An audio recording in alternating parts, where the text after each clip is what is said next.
Power BI Sales Dashboard Full Breakdown Excel Cozy Cafe. Welcome back to Excel Cozy Cafe. In this video, we explore a beautifully designed sales analysis dashboard created using Power BI, showcasing powerful business insights with vibrant visuals and real-time metrics. What's inside this dashboard?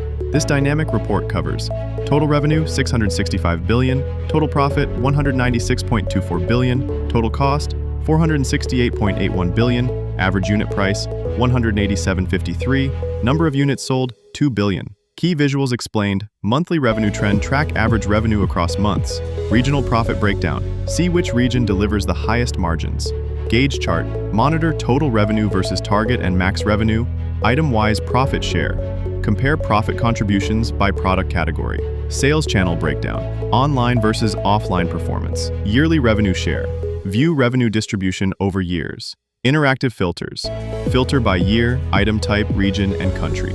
The dashboard is fully interactive, user-friendly, and ideal for business decision-making, perfect for business analysts, data enthusiasts, Excel and Power BI learners, sales performance tracking, tools used, Power BI desktop, DAX measures, slicers and cards, bar, pie, and gauge charts, dynamic formatting.